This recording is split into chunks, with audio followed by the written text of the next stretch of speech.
Hey everyone, this is Wajahat Ali, guest hosting for Mary Trump. Mary Trump had to take the day off, but don't worry, she'll be back on Monday. But until then, I'm Brown Mary. And folks, the big wheel keeps on turning and Proud Mary keeps on burning. We're going to be rolling all over Donald Trump because he had a disastrous day.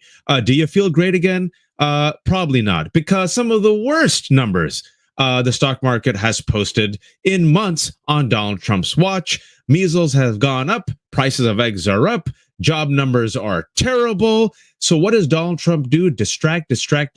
Like a good fascist, he's trying to rewrite history. He's trying to remove all the competent government individuals who want to tell you the truth and replace them with reeks. And while he's doing it, he's given Ghislaine Maxwell, the partner in crime of Jeffrey Epstein, a pedophile, a sweetheart deal right in front of our eyes, a major cover-up, because she's being transferred all the way from Florida to a minimum security camp in Texas.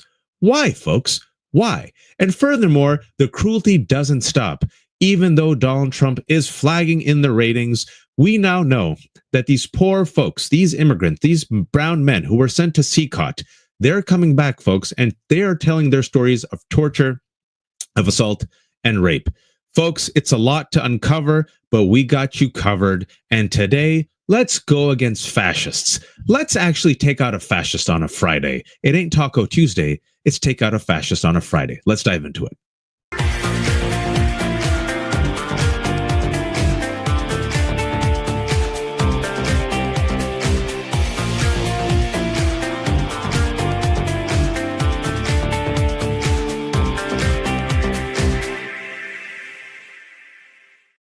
Taco Monday, Taco Tuesday, Taco Wednesday, Taco Thursday, Taco Friday, Taco Saturday, Taco Sunday. Every day is Taco Day for Donald Trump because Trump always chickens out. Remember his trade wars? Remember all the deals? Yeah, we're still waiting for it, folks. Today is August 1st, and it marks Donald's trade deal deadline. And let's just say today, he woke up with his cankles to some not so bueno news. As a matter of fact, he woke up and the country woke up to some terrible news. Don't take my word for it.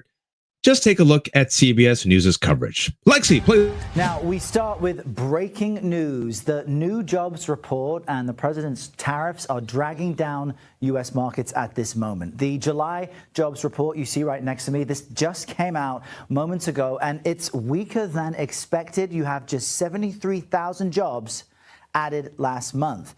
But more concerning, the numbers for the previous 2 months have just been revised down by more than 200,000. So this is not encouraging economic information, and it comes as the president's new tariff plan is impacting more than 60 trading partners, including some that have already cut trade deals or at least frameworks. CBS News Money Watch correspondent Kelly O'Grady is making sense of all of this and explaining it to us in very straightforward ways, which we so appreciate. So Kelly, help us understand this jobs report, why its numbers and the revision downward from a previous report is discouraging.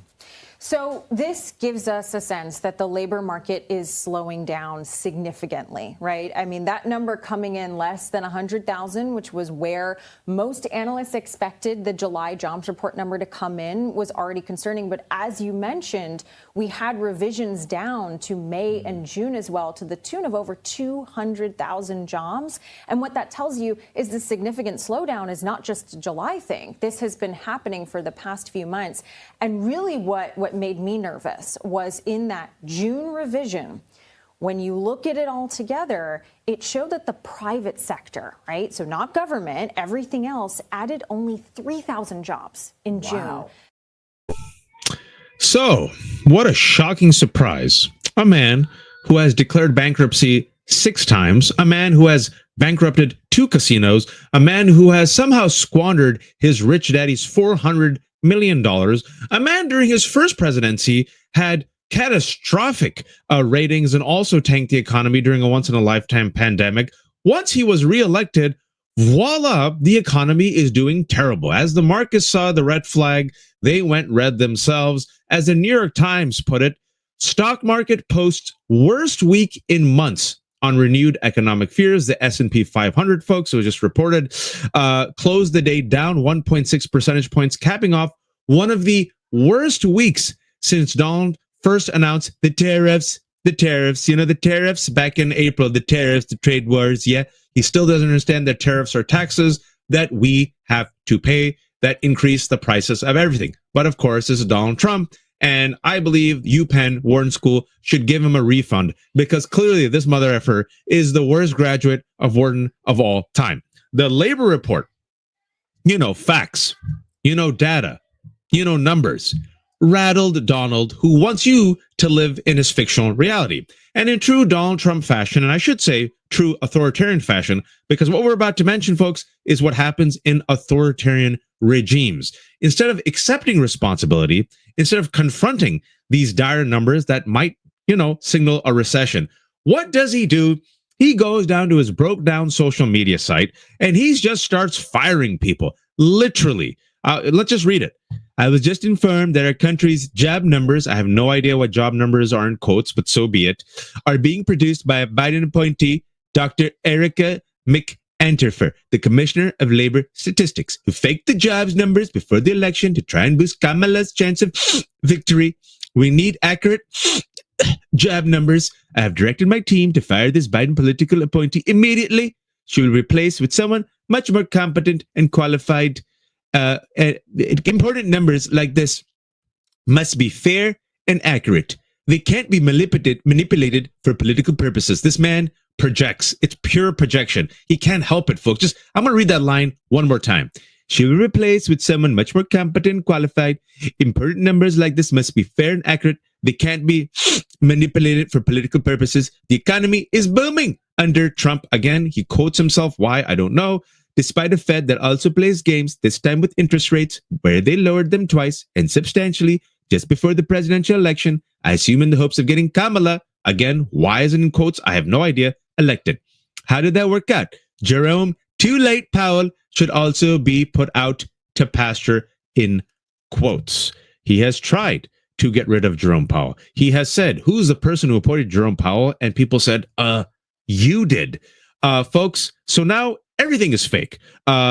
Anything he doesn't like is fake. It's fake news. The job report, which actually uses data, that's fake. The Fed is rigged because the economy is not doing well. Everything is a conspiracy. The Epstein conspiracy, the Epstein files that he ran on, now that's a hoax. He won the 2020 election that he lost. Anyone who disagrees with him was part of the deep state, because this doesn't fit into his deranged reality, right? And his fictional world that he wants you to believe and live in which he is king and God, and everything that he does is amazing, and he has the Midas touch. And if anything goes wrong, it's someone else's fault. It's the Department of Labor. It's the corporate media, the fake news, the Federal Reserve, Jerome Powell, whom he appointed, right? The Bureau of Labor Statistics that just shows the data. All these folks are wrong because they're saying the same thing. His policies are failing, folks. His policies are failing. The economy is not doing well. Maybe, just maybe, if we, elect a criminal who is liable for sexual assault and defamation, and who has been liable for fraud, and who has gone bankrupt 6 times, and who already effed up during his first term, maybe he'd be a terrible second president, folks, who will F up the economy again.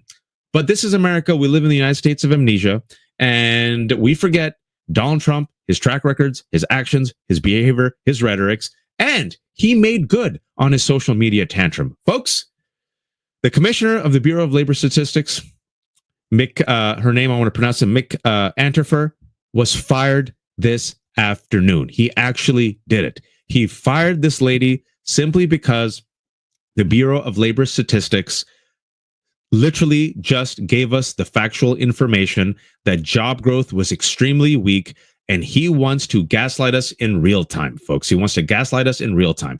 And the reason why this is so dangerous is another big piece of news, and I'm sure Mary talked about yesterday, I believe. Yesterday, the Smithsonian, a museum in the nation's capital, bent the knee to Donald Trump, much like CBS News and ABC News and corporate lawyers and Harvard now and Columbia University and Brown University.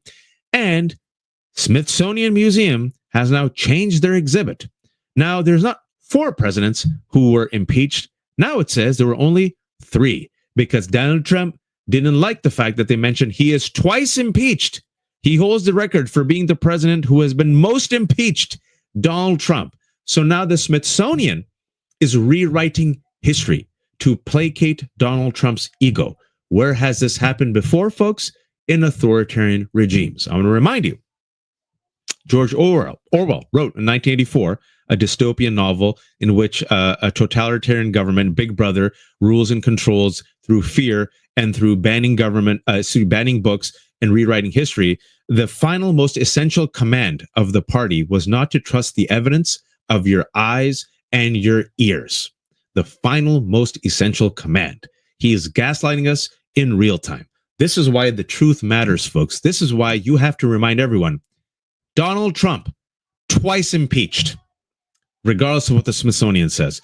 Donald Trump lost the 2020 election, regardless of what 80% of Republican voters now believe. And Donald Trump just fired the commissioner of the Bureau of Labor Statistics because they used the data to show what we all knew is that the economy, folks, it's in trouble. The job growth was deeply troubling, right? And this is the private sector. And we haven't even talked about the government because thanks to Doge and Elon Musk, they have dismantled agencies like the Department of Education, USAID. They're firing veterans, they're firing doctors and scientists.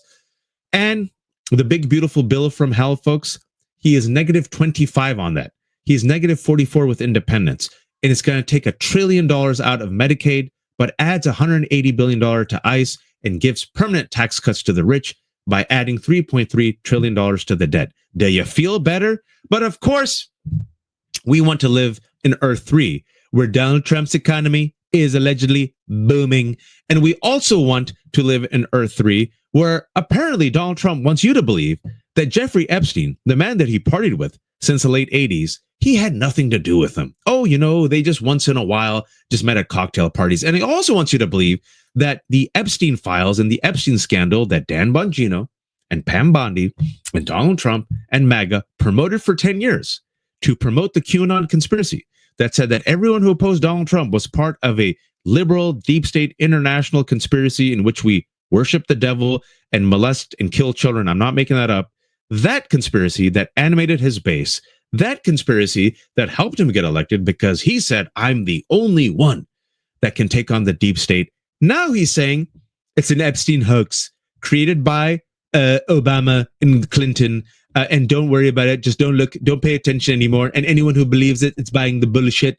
And now he's going against his own followers, calling him past followers. But guess what, folks? The ghost of Epstein continues to haunt Donald Trump. And no matter how much he tries, he can't escape it. And what we're witnessing right now, folks, in real time, I think is very important. We're witnessing a cover-up. This is one of the biggest cover-ups we have seen in real time. I just want to give you a quick timeline. According to the Wall Street Journal, that flaming communist woke rag run by that leftist Rupert Murdoch, that Wall Street Journal that has dropped 3 articles on the Epstein-Trump connection, Pam Bondi, the Attorney General, told Donald Trump back in May that he was mentioned in these Epstein documents and files. That means that Donald Trump has been lying to the American public because ABC News asked him and he said, oh yeah, she didn't tell me anything. She didn't say my name was in it. That means they've been lying since May. They've been covering it up, folks, right? And then we found out, he says, oh, I barely knew him. And we have Michael Wolff's tape, Michael Wolff, the journalist whom Epstein talked to. And we have the audio recording where Epstein said he was Donald Trump's closest friend, right, for years. Earlier this week, folks, he was given 2 opportunities to in some way, shape, or form be empathetic to all the victims. I want to remind people, Epstein and his cabal of predators preyed on girls for decades. Virginia Giuffre was 16 years old, a spa attendant at Mar-a-Lago because her dad worked as a manager at Mar-a-Lago for Donald Trump. So she was just doing a job, 16 years old. And Ghislaine Maxwell was at Mar-a-Lago. So yeah, Ghislaine and Trump go way back as well. And she poached, groomed, stalked, stole, not my words, stole, Donald Trump's words, Ghislaine Maxwell, lied to her. And then Ghislaine Maxwell said that for the next 2 years, she was only 16, she was passed around like, quote, a platter of fruit to Epstein and other men. She also said that Prince Andrew molested her, right?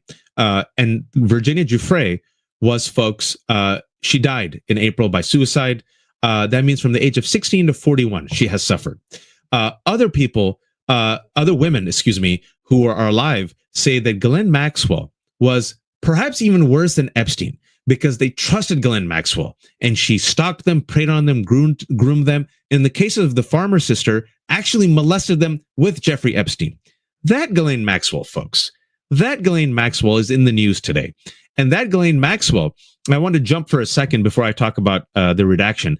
That Ghislaine Maxwell, and I'm talking to Lexi right now, DJ Lexi, who's with me right now. That Ghislaine Maxwell today, folks, who is serving a 20-year prison sentence in Florida, just randomly, folks, today, that Ghislaine Maxwell, we were told, is moving to a minimum security camp, Club Fed, right? She is going to Club Fed for no reason. Again, folks, there's literally no reason for this to happen. And Ghislaine Maxwell is going to this minimum security camp in Texas. And our friend Allison from Mueller, She Wrote reported this, and now it got confirmed that her, if you will, the prison sex offender, that the status of sex offender, someone had to waive Ghislaine Maxwell's sex offender status to move her to a minimum security camp. Right? You just can't move someone with that type of status to a camp. So that means someone had to waive her sex offender status so that she could be transferred from Florida all the way to Texas. Now, for those who don't connect the dots, Todd Blanche, Donald Trump's personal attorney, right, met with Ghislaine Maxwell under secrecy for 2 days. We don't know what was discussed. After those 2 days meeting, Ghislaine Maxwell's attorneys publicly appealed to Donald Trump and the Supreme Court, calling Ghislaine Maxwell, you know, the woman who groomed, stalked, preyed on, and also molested these girls with Epstein, a victim. All right. Ghislaine Maxwell's team says she won't say anything unless, you know, she gets a type of quid pro quo commutation. And voila, lo and behold, this woman who was a predator, who worked with Epstein, this Trump administration, and this is a question all y'all should be asking. I thought you were against the deep state. I thought you all are against pedophiles. I think you're all against crime. Why did you just give a sweetheart deal to Ghislaine Maxwell, who for no reason just got transferred to a minimum security camp? And the reason, folks, is the quid pro quo. And my take on this is I will not be surprised in the next week if Ghislaine Maxwell says the following. Donald Trump, he just used to party with Epstein in the 90s. But you know who went to the islands? And you're going to hear some liberal names and some Democrats. And then you're going to see a commutation or a pardoning, or you're going to see Ghislaine Maxwell go to witness protection program. You all think this is crazy? This is happening in real time. Look at the evidence in front of you. Trust your eyes, trust your ears. Political reports that according to the Bureau of Prisons, the type of facility to which Maxwell has been moved has dormitory housing, a relatively low staff to inmate ratio, and limited or no perimeter fencing, as opposed to double fence perimeters of the type of low security prison where she had been housed. This move comes along with reports that Ghislaine was not technically eligible to be transferred to such a minimum security camp. Again, according to the Bureau of Prisons' own designated policy, convicted sex offenders such as Maxwell must be at least in a low-level security prison unless they receive a waiver from the Bureau of Prisons Designation and Sentence Computation Center. Again, who waived her and why? We still don't know. The move comes as the Justice Department has been in talks with Maxwell and her lawyer, and rumors swirl. And folks, this is also important. Donald Trump has been asked several times this week, will you pardon Ghislaine Maxwell? I would assume that, you know, for your base, you would say, of course not. I will not pardon Ghislaine Maxwell, a supervillain who, along with Jeffrey Epstein, helped stalk, prey, and groom and molest young girls. I would never, ever, ever pardon her. What did Donald Trump say? He didn't rule it out, folks. He didn't rule it out. He goes, I've been told I have the power to do that. Yeah, I've heard about that. That's what he said. That's another tell. That's another tell. And before we move on and talk about Donald Trump, again, I want to talk about the victims. Never forget, folks, there were girls over decades, hundreds of victims. Imagine the girls, the victims and their families, what they must be feeling right now when they see Ghislaine Maxwell, who they said, many of them said, the farmer sister said, even worse than Epstein in some cases, more evil, because they trusted her. The fact that she is openly talking to Todd Blanche, and the Donald Trump department, and then she just got moved to a cushy Club Fed. Imagine how they must be feeling. Well, Virginia Giuffre's family yesterday, folks, just listen to them. Listen to the pain in their voices. This was CBS's coverage. Lexi, play that clip. We were shocked by it, especially to use the term stolen, because she's not an object. She's a person. The president hasn't ruled out a pardon for Maxwell, a possibility Giuffre's family blasted.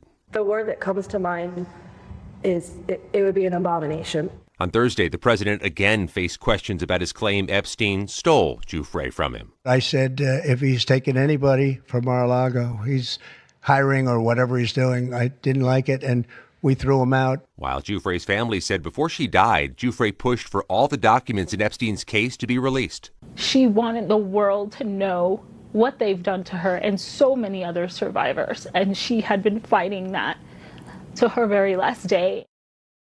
So I want to remind folks, because I know this can be overwhelming, the timeline. Trump was in Scotland meeting Keir Starmer. They asked him about this. His breakup with Epstein. He said it was because, he poached some workers from me. The next day, they asked him a follow-up where he said, he stole workers from me. Who was he referring to? 16-year-old Virginia Giuffre, a spa attendant, who was stalked on, preyed on, and groomed and stolen, apparently, Donald Trump's words, by Ghislaine Maxwell. To this day, this week, he had multiple opportunities to be empathetic, to be decent, to talk about the victims. Didn't do it. Then, this was last night. CBS News contacts the family members of Virginia Giuffre, who, again, folks, died in April. Clearly, look at the trauma and the pain. And the next day, today, those family members have to sit here and read the headlines like we all did, that Ghislaine Maxwell, who stalked, preyed upon, and groomed their sister, Virginia Giuffre, is now being moved to a minimum security camp in Texas, which is setting up, folks, what we all know is going to be the quid pro quo, where she's going to say, Donald Trump, he wasn't that bad, but you know who was really bad? Bill Clinton. And you fill in the blanks. Imagine their pain. And I just want to sit with that for a second, folks. Breaking news update. The scheduled congressional deposition of Ghislaine Maxwell is indefinitely postponed, according to House Oversight Chair James Comer, who is a MAGA reek and Trump acolyte. Shocking. Who would have thought that? We've been saying it for a while, because Comer is the oversight chair. In a letter to Maxwell, Comer said he would agree to delay the meetings after her lawyers requested a postponement, citing a pending Supreme Court petition regarding her case. It should boil your blood. Folks, I said it before, these are my words. This is a cover-up done by the world's most incompetent, reckless people. They're not being subtle about it. It's happening in real time in front of your face. And Donald Trump, folks, is all up in these files. Again, Pam Bondi, according to the Wall Street Journal, said that she informed Donald Trump he was mentioned in these documents and files back in May. Well, Bloomberg earlier today reported something that we have suspected for a long time, and Allison, our friend in Mueller, she wrote, actually first broke the story with her sources, that the FBI was ordered to redact Donald Trump's name from the Epstein files. Back in March, the Bureau quietly instructed roughly 1,000 agents to flag any mention of Donald Trump while reviewing hundreds of thousands of pages in these Epstein-related materials and documents. Donald Trump's name, along with other, quote, prominent individuals, was removed before the public release. Meanwhile, the DOJ still claims there's no client list, no evidence of wrongdoing, but Trump's name appears in Epstein's contact book. He shows up on the flight logs. We have the video of them partying. We know that Donald Trump praised him even in 2002. Epstein, great guy. He likes the girls who are a bit young. We've seen his name in that book that Ghislaine, handed Epstein for his 50th birthday, right? So if there's nothing to hide, why the redactions? Why the silence? How come you just don't release the files? And furthermore, another piece of news that's come out as of yesterday, there's apparently a mysterious third person in the video, and the person's wearing orange. And CBS News has reported that they have a high-level government source that says that the video that shows Epstein dying allegedly by suicide, and as you have been following, Pam Bondi says, well, there's a minute missing. The Wired says there's 2 minutes and 50 seconds missing. CBS News is saying that a government source is telling them that the Trump administration has access and a copy of the full unedited video. So I'm just saying, folks, if you got nothing to hide, you got nothing to lose by releasing the video, releasing the files, why not release it? And the more and more they're engaged in this cover-up, and folks, it's a cover-up. Just trust the evidence of your own eyes and your own ears. That's all I'm asking you. I'm not a conspiracy theorist. Everything we've said so far is fact, and we've told you all of our sources. If they got nothing to hide, just release it, folks. Just release it. More questions than answers. And this is the behavior of a man who desperately does not want you to know about his deep connections to Epstein and is desperately trying to distract. None of the distractions are working. And before we move on to our next story, I want to remind everyone, there is no reason for Ghislaine Maxwell to be transferred to a minimum security camp in Texas. The reason why it's happening, the only reason why it's happening, is because, again, Todd Blanche, who's a deputy attorney general, who was formerly Donald Trump's attorney, met with her for 2 days. We still don't know what was discussed, but we do know after the meeting, her lawyers have been publicly appealing to both the Supreme Court and Donald Trump for the victim. They call her a victim, a commutation and pardoning of her sentence. Folks, this is what's happening in real time. And as Donald Trump is trying to distract from us and construct a fictitious reality, this is why facts matter, and this is why the truths matter. And this is why stories matter. You have to keep these stories, especially of these women, these girls, these girls in the forefront of your mind, because these girls were victims and these girls were forgotten for decades, folks. These girls were forgotten. And Virginia Giuffre's family has not forgotten, and the Farmer sisters and those who have survived have not forgotten, folks. And also, some of the victims that I want you all to remember, and I wanted to take a moment to spotlight this story because it hasn't received nearly enough attention because there's been like 18 crises. We just mentioned like 4 of them, but also exposes how the vulnerable and the marginalized are forgotten and erased, and how the vulnerable and the marginalized are preyed upon by this Trump administration and Stephen Miller and Russell Vaught and Elon Musk to drive the culture war, right? To drive their fascist agenda. I want to talk about the brutal nativist and racist immigration policies of Donald Trump and Stephen Miller. I know Mary touched upon this in a video we have linked in the show description, but since its release, much more information has surfaced, specifically more testimonies from the men who were released from CCOT. Oh, you know, that infamous El Salvadoran prison run by the worst Palestinian on earth, Bukele, the crypto bro, who took $6 million of our taxpayer dollars to house these innocent brown men who were kidnapped and renditioned to CCOT to essentially die there forever. People like Kilmar Abrego Garcia, an innocent man who was legally here, who was one of the 230 plus people kidnapped, whom Trump administration and I said was sent there wrongly. But this administration is so cruel that they try to make up excuses after the fact and demonize him. Those men. Some of those men are coming back. Some of those men who were illegally deported under his cruel deportation program to die forever in CCOT without due process. Some of those people have come back and they're talking about their treatment. They're talking about what happened to them at CCOT. They were talking about what happened to them in Bukele's prison. And before we go any further, I want to really give a trigger warning because this segment is going to include descriptions of abuse, of sexual abuse. It's something, if you need to step away from it, I get it, step away and come back. But we have to talk about it, folks, because these men suffered. And this happened under the Trump administration. They lied to the American public. They created emergencies. Stephen Miller defied the Supreme Court. They defied federal judges. They kidnapped these innocent men, where Bloomberg and others, 60 Minutes, did a background on all these men. 90% of them have never even been arrested, no criminal record. They kidnapped them and sent them without due process to be tortured at CCOT. And our taxpayer dollars, $6 million, went to Bukele to torture these men. On July 18th, several of these Venezuelan migrants were freed from CCOT as part of a prisoner exchange between the U.S. and Venezuela. Since their release, some of them have begun to speak out, and the picture they paint our worst fears, folks, are literally our worst fears. Through interviews with The Atlantic, Washington Post, and ProPublica, we have now firsthand accounts of what these men had to endure for no reason. They were innocent for no reason, just to satiate the cruelty of Stephen Miller, Trump, and a white supremacist agenda. We're talking about shackles that were so tight that they cut into the skin, shower cells riddled with mold, men forced to sleep on bare iron beds, beatings that were so severe they left prisoners vomiting blood or unable to walk. One man told the Washington Post that guards laughed and said, quote, "Let's hit him like a piñata," as they beat him senseless.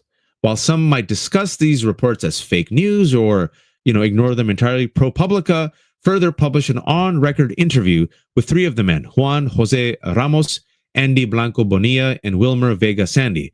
And folks, just sit with this. Listen to them. Here's the clip. Yo me quise bañar escondido y me vieron, pues. Me sacaron al pozo, a la isla, y me empezaron a golpear. Y un oficial me pegaba, o sea, a los oídos como para que yo me escandalizara. Y luego en la sien, ¿sabes? Aquí. Me empezaron a dar muchos golpes, como por 2 horas. Entraba todos los oficiales que estaban de guardia a pegarte. Incluso muchas veces fue el mismo director del penal a pegarte. Yo no veo mucho por un ojo, pues de tanto que me pegaban en la cabeza. Te llevaban a una celda de castigo, el hueco se llamaba eso. Recibo un golpe en mis partes íntimas, como diría, de una patada que me dieron, y aún estoy padeciendo de eso. El 5 de abril hubo una golpiza muy grande, donde golpean a uno de los compañeros, que es un niño, deciden echarle gas pimienta entre la boca y él empieza a convulsionar en el piso.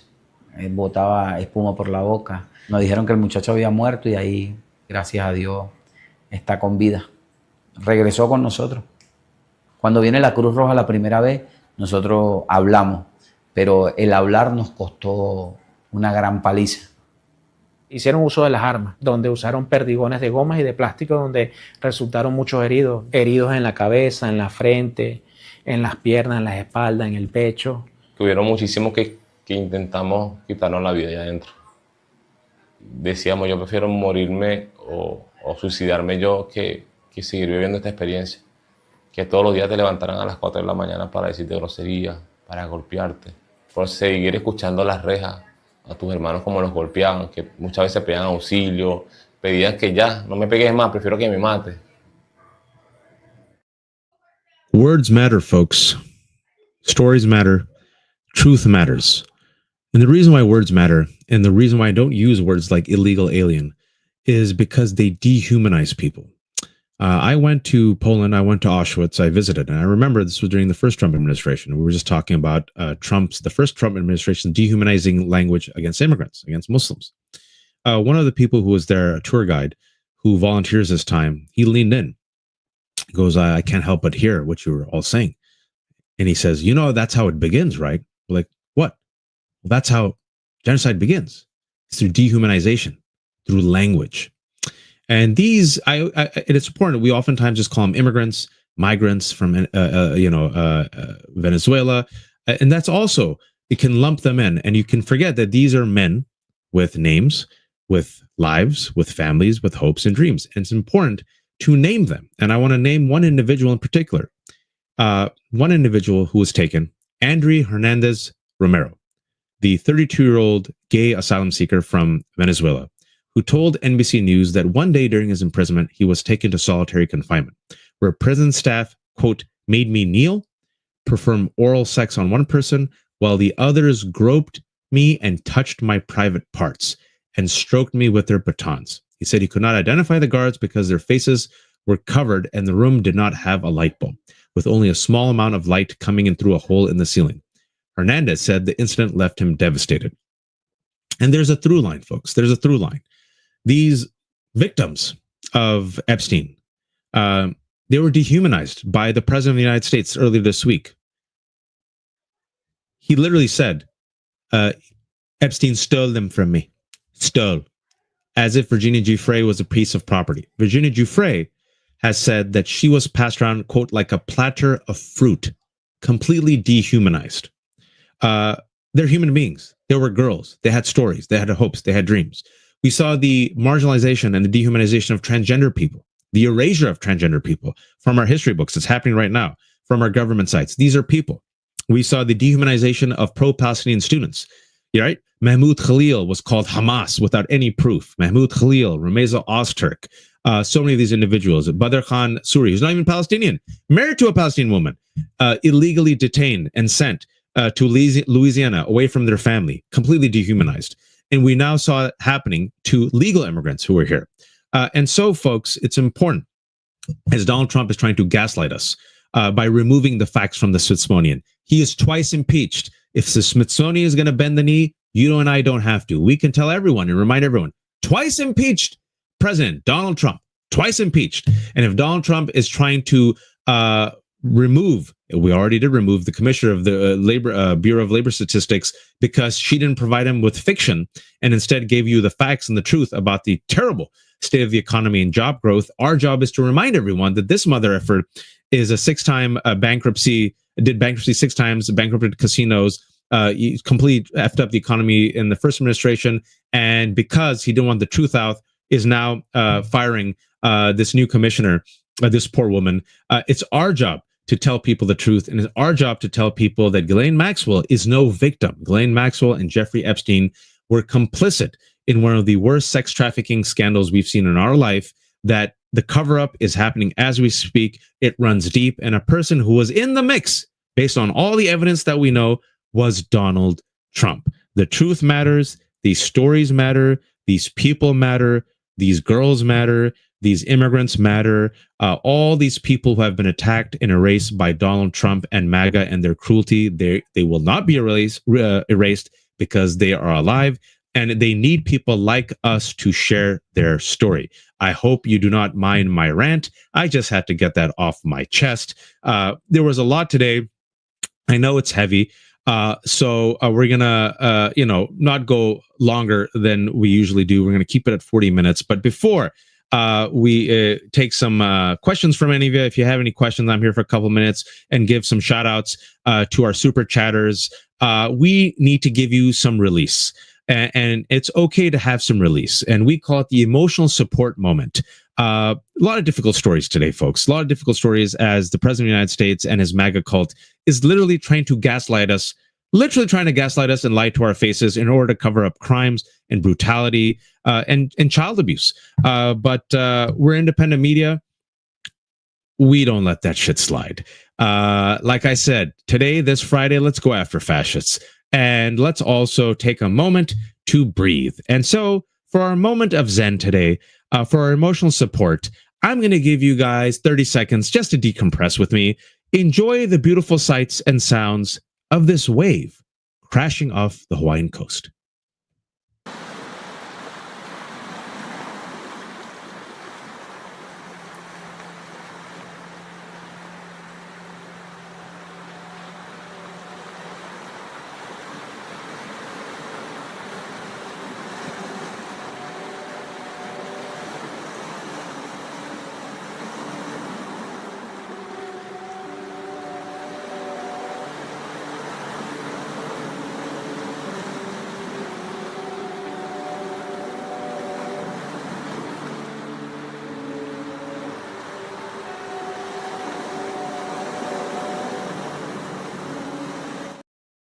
And breathe. Lexi is my DJ. She was with me today. Thank you to Lexi. Give it props to Lexi. Lexi, let's give a shout out to some of our super chatters, some of these friends of ours who have given us tips. Folks, it's independent media. We depend on the kindness of strangers like Blanche Dubois.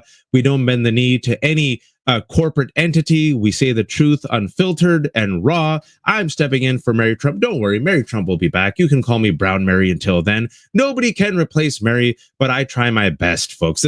Look, the stock market's crashing. Everything's going bad. The bar is freaking low, right? But so just have some faith in me, and don't worry, Mary will be back. But folks, we have about 7,000 people in total watching. It's fantastic. If you're not a subscriber to Mary Trump's YouTube channel, it started like all channels do with 0. Once she hit 50, I remember she was so excited. Once she hit 100, she was like, that's fantastic. And now she's about to hit 450,000. So let's get her to 450,000. If you're not a subscriber, ring the bell, become a subscriber. You'll be notified each time she goes live. And she does this live show every day, every weekday with Lexi or Mercedes, 6 p.m. Eastern time. And folks, also subscribe to Mary Trump Substack. And furthermore, once this video is out there, please, oh, please like it. I know it sounds silly, but it goes a long way. And share it. Share it on the Twitter. I refuse to call it X. Share it on Blue Sky. Share it on Threads. The algorithm monster loves gobbling this up, and more people see this. More people get independent media. More people see the truth. Unlike the Smithsonian, unlike CBS, unlike Harvard, we will not bend the knee.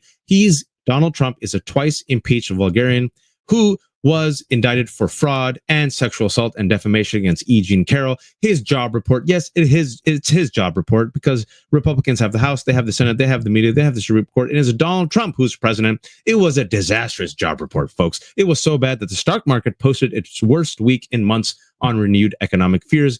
Regardless of who he tries to fire, he will not gaslight us. And yes, oh yes, he was very close to Jeffrey Epstein. How close? Well, if he were to release the evidence and the documents and the files, we would know. So we got to keep the pressure up on them. Lexi, let's highlight some of the super chatters today. Let's give them a shout out.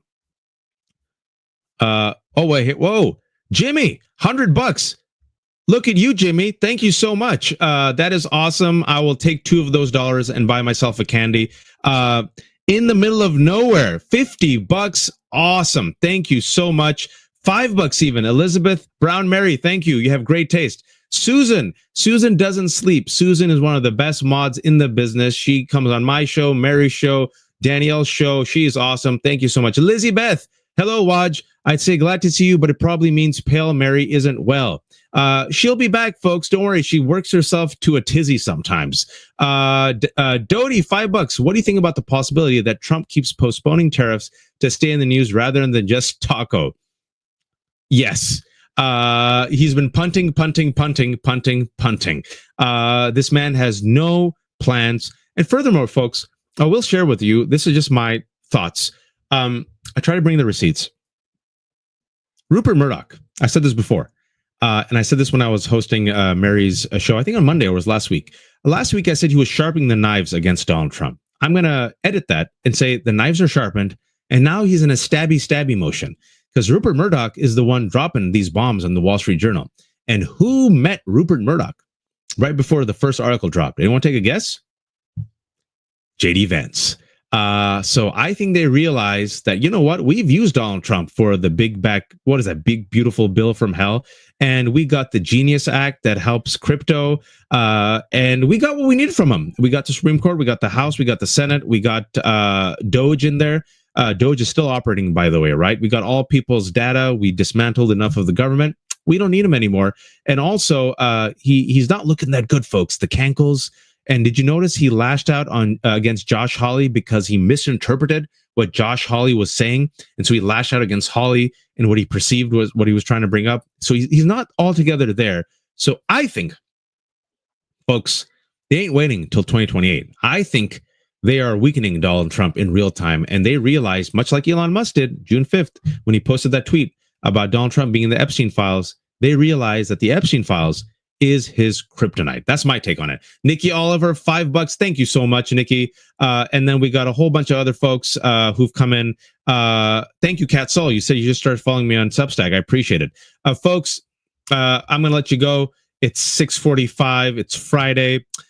Please, if you can, become a subscriber to Mary Trump's YouTube channel. Become a subscriber to her Substack. I'm Wajahat Ali. I'm Brown Mary. I was just subbing in. Don't worry. Mary will be back. Folks who came in late, there's nearly 70,000 people watching.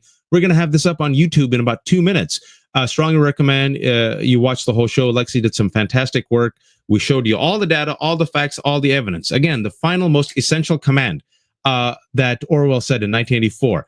The final most essential command of Big Brother was don't believe or trust the evidence of your eyes and your ears. Donald Trump yesterday made Smithsonian take out the fact that he is a twice impeached president. Today, he didn't like the fact that the Bureau of Labor Statistics showed the terrible job numbers, so he fired the commissioner. He doesn't like the fact that he lost the 2020 election, so he spins this yarn. And he doesn't like the fact that a majority of Americans will not move away from the Epstein scandal, which he now calls a hoax. So it is our job to remind everyone about the facts, the truths, and the stories.